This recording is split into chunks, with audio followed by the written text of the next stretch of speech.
When I talk to you about this, it's going to be surprising for you that 76% of employees actually look at the Glassdoor reputation before they join an organization. Most people think Glassdoor is a platform for disgruntled employees, as I mentioned previously also in one of the answers.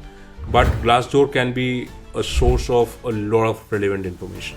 A lot of employees feel very comfortable going on Glassdoor and putting ratings there because one, Glassdoor and a mission box both, they cannot be manipulated. Okay. Right? They are very fair platforms. We see that the management is not transparent with the employees and entire communication gap comes in place. Yes, that's true, and that gives time for Chinese whispers, to be precise. Yes. Right. So the more transparent that you keep, and how you follow through with your employees makes a lot of difference. Correct. Working with Gen Z is slightly tricky because their expectations and their goals are very different. Right.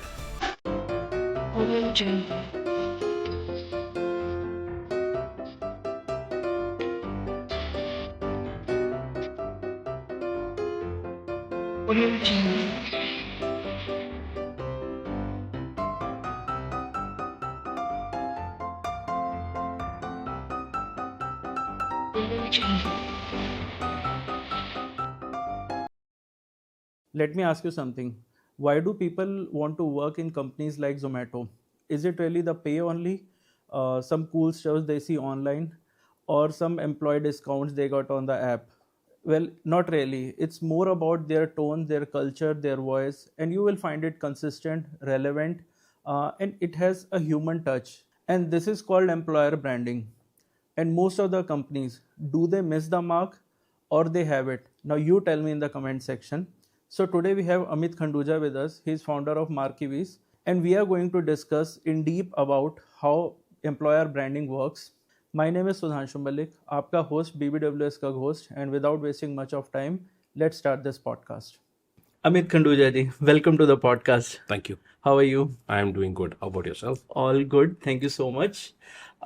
Amit ji, आज का जो हमारा topic है that is employer branding. When I got to know that we are going to discuss about this particular topic, एक interest जागा कि what exactly you think about employer branding. It is not what I think about employer branding. Employer branding today is the need of the hour. McKinsey, in fact, if I remember it correctly, somewhere around 20 years back, it coined a term called the war for talent. Okay. Right? It is about when people are scarce, specifically for a talent that you are searching for, and everyone wants to hire them. And that has translated into employer branding in the last few years, where organizations now have to scout and ensure that the right talent joins their organization. So if I take a very simple example, today AI is very much in demand. Everywhere we talk about, people are talking about AI. And there are only so many AI resources available. Amazon wants them to join them, Google wants them to join them, Accenture wants them to join them, and every organization across scale, across their sizes, want these employees to join their organization. So why would you, given all things considered equal, join an Amazon and not Facebook, or join a Facebook and not Google? And that's where the entire employer branding and some component of the salary as well makes that difference. Correct. So what is the culture of the organization? What is the culture the leadership promotes? And why should you join an organization? And that's where the entire employer branding story comes into play. So in very simple terms, why should an employee join your organization? That's what the employer branding solves for. Correct. So let's dive deep into what we see on social media versus what exactly is employer branding. We see a lot of posts on social media, especially on LinkedIn or Instagram.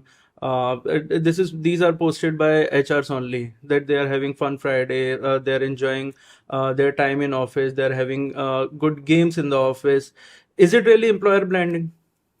So I think employer branding can be divided into two parts. First of all, to answer your question, Fun Friday is not employer branding.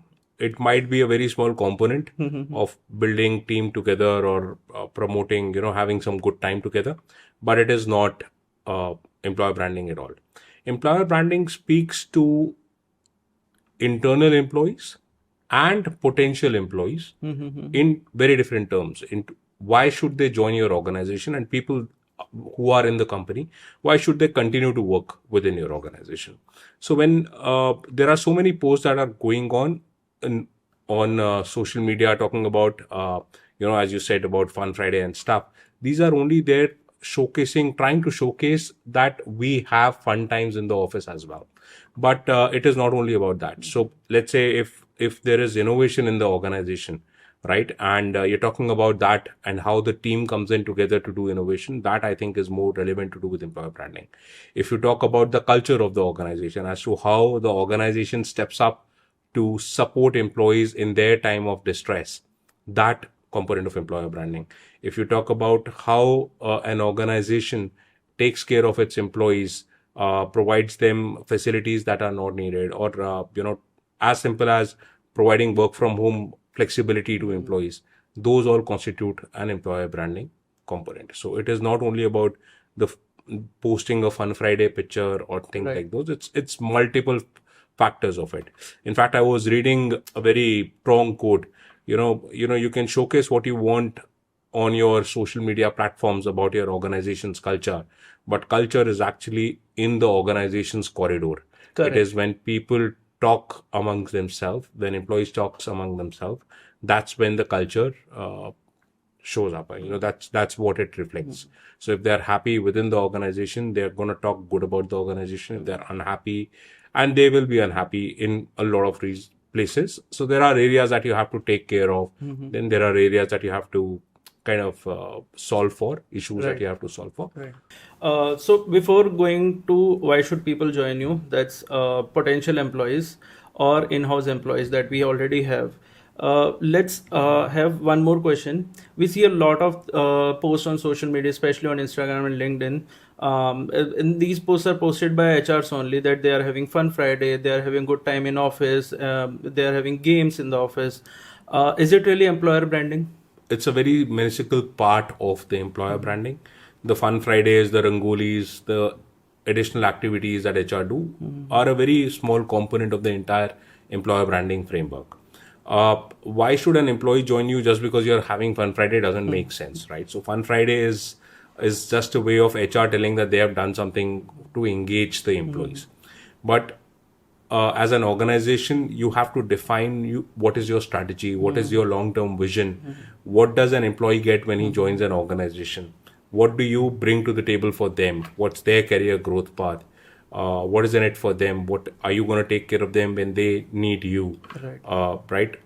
How flexible is the organization, what is the culture of the organization, and many things like those, right? So all of them constitute that employer brand. And they're all defined by something called as employee value proposition, right? In very simple terms as to that organization say that why should someone join us. Now, that post that you talked about, the Fun Friday and stuff, are just very, as I said, are very small components of it. You have to also talk about your culture in an organization on the social media for potential employees to get interested in the organization. And then your existing employees have to validate that story. Correct. So there is one very interesting quote that I read somewhere saying, the existing employees are the soil of the employer branding. And what you post on social media are just the flowers. The flowers will go, right? As long as your soil is intact, the fresh flowers will come, right? So it has to talk about how easily or how comfortable are your existing employees willing to talk about your organization. Are they willing to refer candidates to your organization? And if that's happening well, then I think your employer branding strategy is working. But if your existing employees are not recommending their friends, they are not talking about the organization, then it doesn't make sense for then the organization employer branding is not working at all. Right. Then they have to be relooked at. All right. So we'll talk about existing employees later. For potential employees, we see a lot of things happening when HR posts any job post. There are a lot of things happen in terms of the culture of the company, in terms of what exactly the KR is, job description, I would say. How an HR convinces, or I would say digitally or online, how a potential employee gets convinced because of employer branding. one, it is not a one-day job that would take care of Right. it. So let's say you created a job description today, and people will not come to know about your organization's employer brand in just by looking at that job description. What has happened over a period of months and years of effort, right? So what your social media has been talking about, how engaged your existing employees have been with your social media, how does your career page look at, what do you talk about in your career page, is there been any positive or negative PR about your organization in the market, uh, your social media posts from a candidate perspective, right? Right. And all of them make the difference, that judgment. In fact, today platforms like Glassdoor and Ambition Box are way too influential for being ignored. Right. I was reading the statistics from LinkedIn the other day, which said 69% of candidates would reject a job offer even if they are unemployed, but not join a company with bad culture. Correct. And there is another statistics that which comes on LinkedIn, which talks about how organizations which have a good employer branding strategy can get 3 times more quality candidates than companies who are lacking an employer branding strategy from All that right. perspective. HRs are the frontliners when we post any job or in terms of recruitment. HRs are the frontliners. They communicate with the employees directly in one go first, and then the rest of the part comes in place. So, what are the strategies that can bridge the gap between what HR is communicating and the world perceives? Well, you have asked the entire recipe for my business. So I'll break this question into multiple components of it and the challenges that we see there. And I would need to know it from your experience.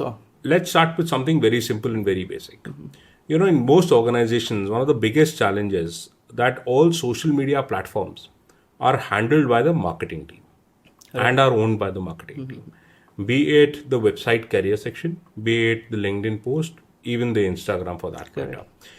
The involvement of HR teams in the marketing function is very limited, and HR and marketing really don't see eye to eye each other. What happens is marketing, when they post for their customers or prospects, right? The idea is to talk about the prospect. And I'll give you a very simple example of how this has to change. So for example, there is a customer that you worked with, right? And you were able to, let's say, deliver them a benefit of $1 million over a period of 1 year or so. You know, the marketing will talk about this case study in a manner which says, we were able to impact $1 million savings for a global client and blah, blah, blah. All right. But we will never talk it from an HR perspective, saying that, we helped our employees work on the latest technologies and they learned this much. Or we will never highlight our employees that were key in delivering that project. So that's one basic difference. So as I said, an employer branding is not about that one post or that one email that the HR will send. It is about multiple things. So what you have been posting on your social media, how you have been talking about it in your career pages, right? So employee testimonials for that matter, right? How many employee testimonials do you see on your career page where employees are talking about the organization? Correct. One of the very simple mistakes that I see happening in a lot of organizations there is once an employee testimonial is recorded, that testimonial will stay there for 4-5 years. Right. While that employee would have already moved out of that organization. Right. Correct. So these small things have to be taken care of. Then your entire communication makes a difference. So starting from that letter that HR sends out to the employees or the prospective candidate, inviting them to apply for a position or even acknowledging their email, what is the kind of communication, the tonality, the language that they use, the kind of things that go with them makes a huge difference. So, for example, for one of our clients, what we did was we created an entire presentation which was very different from a normal corporate overview. Okay. And it talked about why they should join that organization. Okay. And whenever they found a suitable employee that they would want to recruit, as a second level of communication, as the next step, that mailer would go out to them. Okay. Right. In fact, there are organizations with whom we have worked where we have defined an entire campaign So starting from the time that they apply to the company to the time they join the company, because a lot of people leave, right? They do not join after accepting an offer letter and so on. Right, right. So why they should join? What is in it for them? Introducing them to their team members. Simple things like these, makes a huge difference. Right, right. Right? It gives them a personal touch. It gives them a personal touch, helps them understand the organization culture, and help them understand that the organization truly values their Even before joining. values them as an employee before joining. So compared to someone which gives a very cold response saying, this is your joining date, please come with these documents and stuff like that, right? So these smaller things make a huge difference. Now, not everything is possible in all organizations because of whatever reasons, but what additional steps you take and how the difference that you create makes a huge impact in talking about your organization. So Amitji, now I am curious on this thing. What's your experience in employer branding? How and when did you start it? Well, I would say it started when we started this organization in 2018, some 7 years back. We were speaking with one of our clients, and they talked to us about a problem. They talked to us about Glassdoor. Now, Glassdoor is a very interesting tool. And a lot of people believe that Glassdoor is a platform for disgruntled employees, and trust me, it's not. We have gone in time and again for multiple organizations, and in fact, we are one of the few companies which actually manage Glassdoor on our client's behalf. So it started with Glassdoor, where we were looking at Glassdoor data for a client, getting into the details of what was hurting them, what were people saying. So the free text that actually appears talks a lot. Trust me, I've been able to give insights to clients that they weren't even aware of based on that information. Very specifically evaluating each independent free text, what the employees want to say, and you were able to figure out, which geography, which regions are having a lot more problem. Which projects are creating problem, where the project managers are creating problem, and a lot of insights based on that. And we have run multiple campaigns with our clients based on that. But that's where it started. It started with Glassdoor, and then gradually we were able to identify some pattern and trends. We started working with the HR team to solve for how to communicate to employees that this is not who we are and this is not what we promote. Right. And then we gradually started working with multiple organizations, which started from Glassdoor, and in some cases we started picking up internal communication creatives and then helping organizations build their employee value proposition. Right. So it started from a very, very small segment, and then the business has now, for employer branding, has scaled up quite a bit for us. Okay. So you have mentioned EVP multiple times in the conversation. What exactly EVP is? So in very simple terms, EVP means employee value proposition. So why should a candidate join your organization and what do they get? If you compare it with a simple marketing term, right? So for example, when you talk about any product or service, they talk about what you would get when you take that product or service. Similarly, when an employee joins an organization, what should they expect is what is defined in an employee value proposition. There are multiple frameworks that have been created of what should be a part of the EVP, and that should definitely be mentioned there. So, for example, if I talk about Accenture, they have a very simple EVP. When you join Accenture, you learn, grow, and connect. If I'm right, that's the three components that I talk about, and everything that you are is we welcome here in Accenture. I think somewhere on those lines, that's what their EVP states, right? So, as an employee, when I'm looking at that statement, I am understanding that I would have enough learning opportunities. I am being offered a career growth opportunity here if I deliver and perform. And they welcome me as who I am. Right. They're not expecting me to change. So if you look at it from that perspective, they are saying we are an inclusive and diverse organization, right? So if you're, let's say, there are physical challenges that you have, they still would welcome you as an organization, right? So that's what they talk about. Very simple and very straightforward. But it talks about what should I get, or what should I expect as a culture in the organization when I join that place. But EVP is also defined in an organization's corridor. Right. It is not what you define on your career page. It is not what you define on your social media and stuff like those. So what your employees talk about your organization is actually the entire employee value proposition. That's where the new joiners will hear from the old timers as what this organization is all about. Correct. So while you might have a formal EVP, but what happens in the corridor, what goes around in the grapevine is actually the reality of the organization. Correct.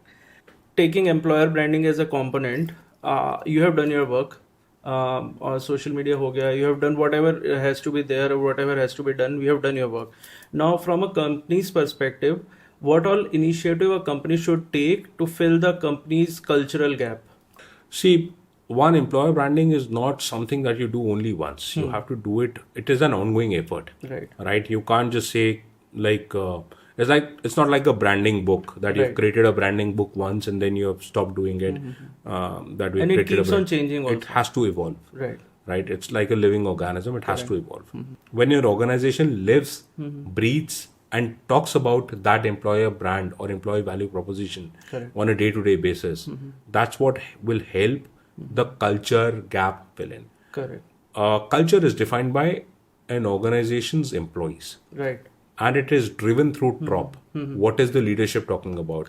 What does the leadership say? How does the leadership conduct themselves? How does the leadership communicate?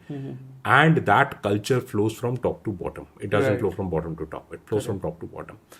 So the entire leadership has to take the onus of promoting that culture. The employees have to be given training. They have to be talked about what behavior is acceptable, what is not acceptable in the organization.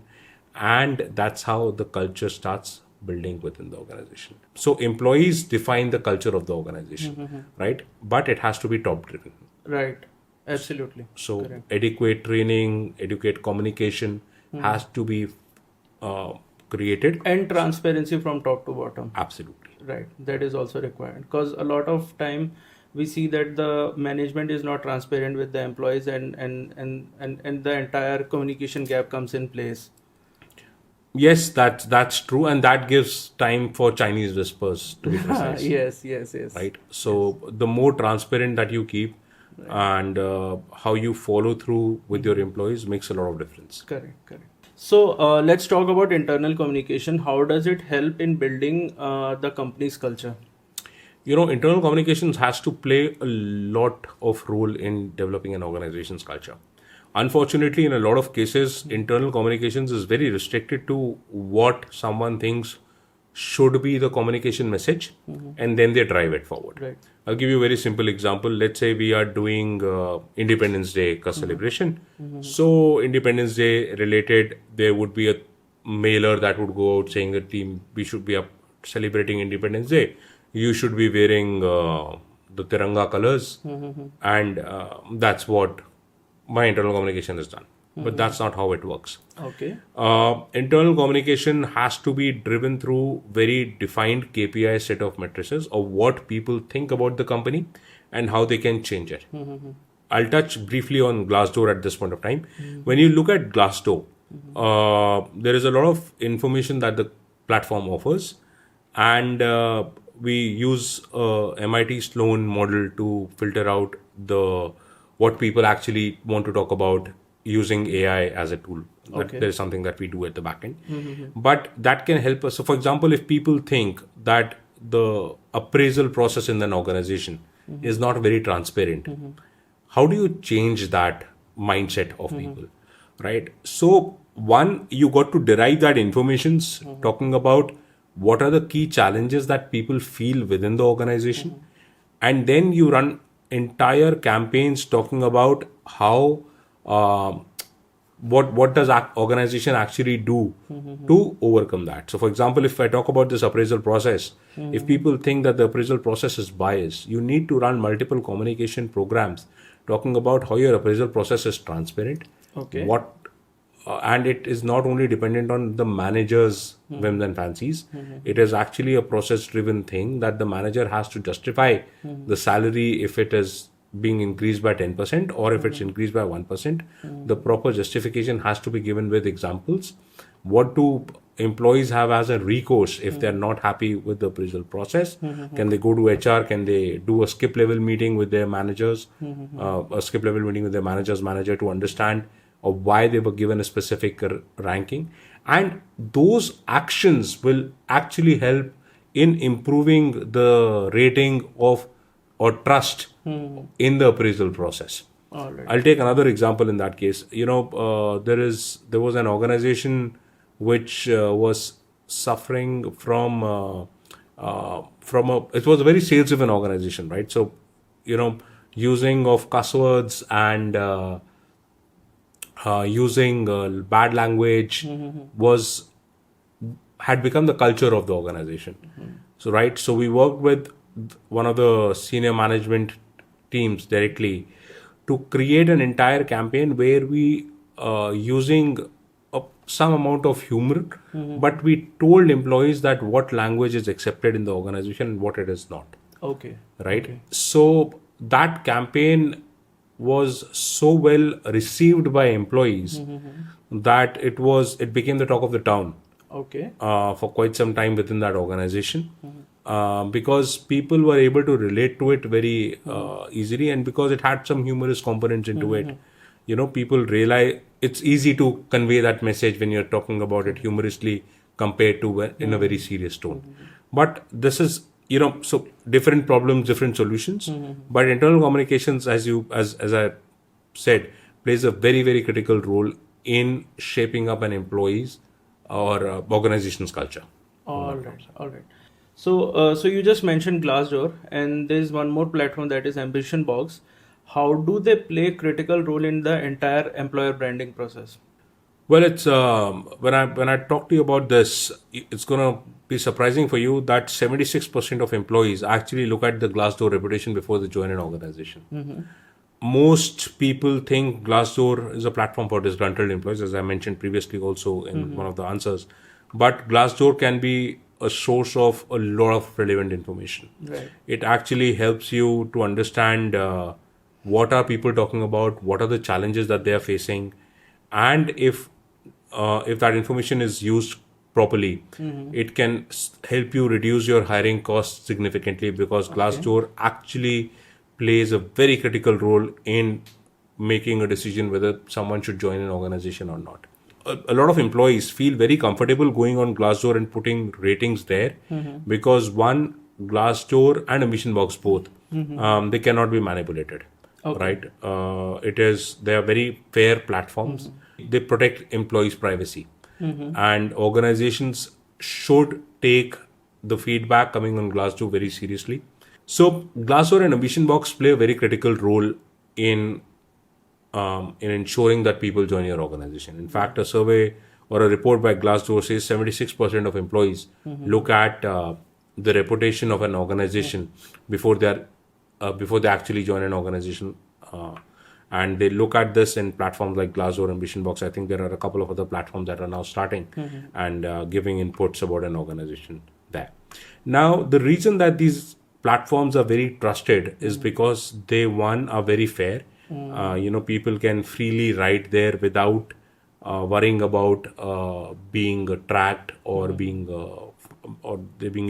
found out as to who gave that review. Right. A lot of organizations actually do not pay attention to their Glassdoor pages, which can increase their hiring costs significantly and can hurt them in the long run. So Glassdoor plays a very, very critical role, and it can actually give you insights about an organization's culture.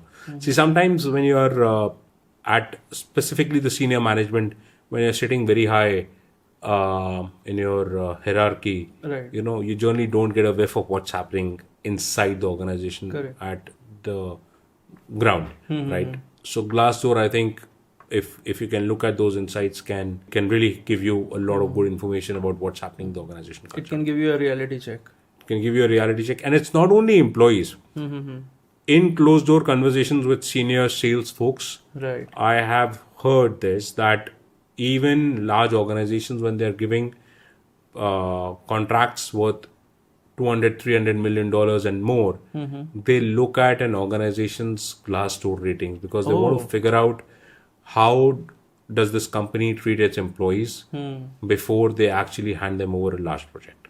Okay. So this was actually shocking for me also, but this actually made a lot of sense that if I was giving someone a huge project on which my Then it entire becomes very important for a company. right on which my entire organization's existence depends, Correct, right? correct. So I would want to know who I'm working with. Right. Absolutely. Cool. Like most of the organizations, so I'm talking about Gen Zs only now. Most of the organizations take it as a challenge or find it difficult to work with Gen Zs because they have different set of aspirations, right? What do you think about it? Well, it's absolutely right. Working with Gen Zs is slightly tricky because their expectations and their goals are very different. Right. When we started working a couple of, I think, decades back, it's been more than 20 years now, the goals were very different. There was nothing called as work-life balance, Right. right? I clearly remember my grandfather telling me that the Hindi word for job is naukri, right? And he broke it down as naukri kari to na kari. That means when you start working, you can't say no to your boss, Right. right? When you start your job. I don't think that principle applies anymore. I think in very simplified terms, if you look at the Maslow's hierarchy of needs, the times have changed. Right. Our grandfathers were looking at basic, that was food and shelter. Right. Our parents worked to ensure that we get good education and a comfortable housing. We are working for the sake of working for it. Right. Most employees or most Gen Zs that come in today have that safety, security, housing sorted, Correct. right? So they want to have a comfortable life and they want to enjoy their work. So that's why the work-life balance today is more prevalent, and I think it's absolutely fair to have it. Right. I think it's very important. You can't just be working 24/7 and then expect to not burn out. I firmly believe that work-life balance is today an important constituent part of the life. Second, salary is no more the only motivator for them, Exactly. right? So salary is okay, but what you give them beyond, right? The culture that we have been talking about. How does an organization treat its employees? What is the learning opportunity that you provide to them? What is the kind of flexibility that they can do with their role, right? They want to try things differently. What is the freedom that they're getting there? That all constitutes a lot of difference. Yes, as organizations, we will have to adapt to working with Gen Z. We will have to figure out new ways of working with this Gen Z and keeping them engaged because they're still in the process of learning, Right. right? So I think us as organizations have to adapt to their needs. Right. What are the key takeaways for a company from employer branding perspective? So employer branding, as I mentioned, is not a one-time task. It's not like a book that you define for your employee value proposition and a simple employee handbook that you create once and then keep it on your shelf, right? It has to be practiced. It has to be promoted within an organization on a daily basis. So every communication that you talk to your employees, be it social media, be it internal communication, be it external communication, how you're promoting your organization on your career webpage, how do you even build your job descriptions? Things like those, all of them should reflect your employee value proposition. It should be a part of your culture. It should be followed by the leadership. The leadership should speak that language, and that's what help organizations create strong employer branding. Right? It doesn't happen overnight. It's a long-term process. You have to spend at least months to, build that foundation and then build on top of it on a continuous basis. It doesn't happen overnight. Okay, all right. So let's talk about Markevis. What is Markevis doing in employer branding? So Markevis started fairly early in our days working on employer branding with organizations.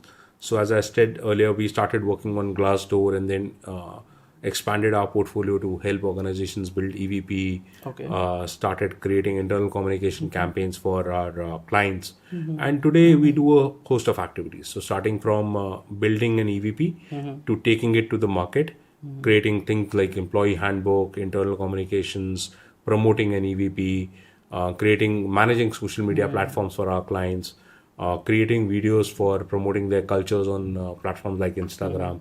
In fact, for a few clients, we manage their handles, social media handles end to end. Okay. right? So there is a lot of activities that we do there across organizations of scale. So starting from organizations which are multi-billion dollars to even organizations which are probably a few years old and are looking to scale up and grow very fast. So we work with organizations of different scale. All right. वैसे employer branding के बारे में पता था, ठीक है, but इतना important है ये नहीं पता था, ठीक है. वो तो जब आपसे बात करी ना, उसके बाद मुझे पता लगा कि employer branding is actually this level of important, it carries this level of importance. Wish everyone understands this. अभी समझेंगे. अभी समझेंगे, because obviously it goes to a lot of corporates and companies. So I hope लोग समझेंगे इस चीज़ को. Why is it important, and people pay a lot of attention towards their social media activities. They pay a lot of attention towards what all services they are providing, what all products they have, but they don't pay attention, a lot of attention they don't pay towards like employer branding and all these things. They just post a job post on social media, maybe on LinkedIn, on other places or platforms, and they just hire people, right? And as you mentioned, this is your joining date, let's start working. So I'll give you a very small example of how I was wrong here. You know, when I started this organization, one, I was never a huge fan of Instagram. And I was, I thought an organization of our scale, we are very young, 2 years, 3 years old. Why would we need employer branding? But at one point of time, I was struggling to hire people. So when a few of these youngsters joined our team, on a casual day of discussion, I asked them, what was the first thing that you looked about when we approached you saying we are looking to hire someone and we would be interested if you're willing to looking for a change? They said, and the normal answer I was expecting was, we went on your website, looked at what the company is, and we ensured our website was top notch, right? Had all the details and all of it. Out of the 5 employees I posed this question to, 4 said to me, we went on your Instagram account and we couldn't find one. Because our organization didn't have an Instagram account, because we were a B2B organization. Like, we don't need Instagram account. We need a good presence on LinkedIn. We need good presence on our website. But out of these 4 people said that we went and tried to search for your Instagram account and we couldn't find one. Right. And that was an eye-opener for me, that organizations across scale need to spend time on creating their employer brand. Right. You can't just get away with it saying that we are a very small organization and it's not a focus area. If you are hiring, if you are looking to grow, if you want to get the right talent, employer branding has to be an effective component of your organization strategy. Correct. Thank you so much, sir. Thank you so much. So thank you for watching this podcast. I hope you like it, and do share it with your companies if you find it relevant for them.